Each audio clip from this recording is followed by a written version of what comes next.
أعوذ بالله من الشيطان الرجيم بسم الله الرحمن الرحيم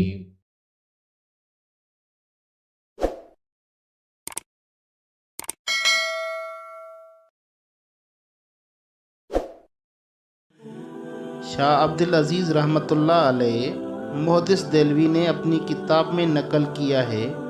وہ فرماتے ہیں شاہ عبد العزیز رحمۃ اللہ علیہ کے پاس ایک آدمی آیا، بڑا عجیب سا دکھتا تھا، ایسے کپڑے پہنے تھے جیسے پرانے زمانے کا کوئی مالدار شخص ہو۔ کہنے لگا حضرت مجھے ایک مسئلہ ہے۔ شاہ عبد العزیز رحمۃ اللہ علیہ نے پوچھا کیا مسئلہ ہے؟ کہنے لگا حضرت میں بہت مالدار تھا، بڑی عیش و عشرت میں زندگی گزر رہی تھی۔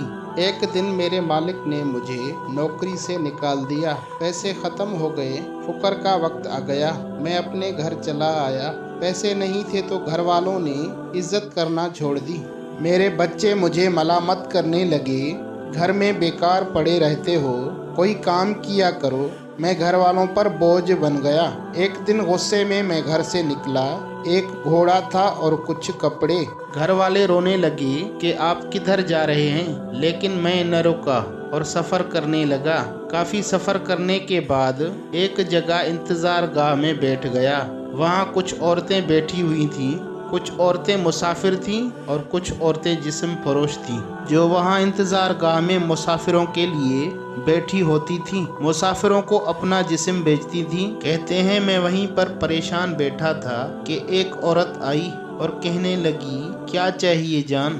میں نے کہا میں مسافر ہوں، میرے پاس کچھ نہیں، اگر کھانے کو کچھ ہو تو دے دو۔ وہ میرا مقصد نہیں سمجھی، انہوں نے کھانے کو دیا تو کچھ عورتیں آ گئیں اور کہنے لگی رات کے لیے کیا ارادہ ہے؟ میں نے کہا میرے پاس آگے سفر کرنے کے لیے بھی پیسے نہیں، جو کھانا دیا ہے اس کے بدلے مجھ سے کوئی کام کروا لیں، کوئی مزدوری کروا لیں۔ اتنے میں ایک عورت آئی اور مجھ سے بار بار پوچھنے لگی آپ کیوں پریشان ہو؟ میں نے پورا واقعہ بتا دیا کہ گھر والوں نے گھر سے نکال دیا، میں کہیں مزدوری ڈھونڈنے کے لیے نکلا ہوں اور میرے پاس پیسے نہیں۔ اس نے میرا ہاتھ پکڑا اور گھر کی طرف لے جانے لگی۔ میں نے کہا میں آپ کے ساتھ نہیں جا سکتا، میں غریب بندہ ہوں۔ وہ مجھے زبردستی کھینچ کر گھر کے اندر لے گئی اور کہنے لگی گھبراؤ نہیں، مجھے آپ کے حال پر ترس آ گیا ہے، میں جسم مجبوری میں بیچتی ہوں۔ وہ مجھے کمرے میں لے گئی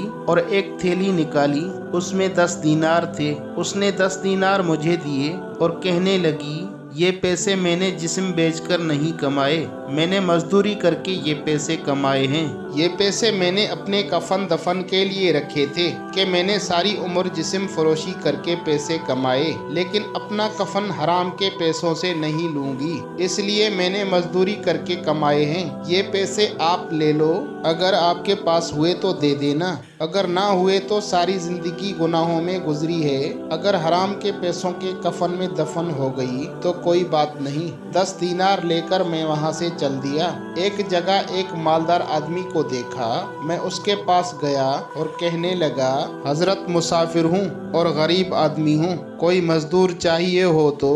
وہ کہنے لگا کون سا کام کر سکتے ہو؟ میں نے کہا ہر کام کر سکتا ہوں، فقر اور پریشانیوں کا مارا ہوا ہوں، ایک عورت سے 10 دینار قرض لے کر آیا ہوں، جو بھی کام بولو گے کر لوں گا۔ انہوں نے مجھے اپنے ساتھ مزدوری پر رکھ لیا، اللہ نے مجھے فہم اور سمجھ زیادہ عطا کی تھی، میں اس کا خاص آدمی بن گیا، اس کے پاس جو بھی آتا وہ مجھے دیتا۔ ایک زمانہ گزرا کہ مجھے گھر سے ایک خط موصول ہوا کہ بچوں کی شادی کے لیے پیسے بھیج دو، میں نے خط ساتھ لیا اور کچھ ساتھی اور اونٹ ساتھ لے کر نکل آیا۔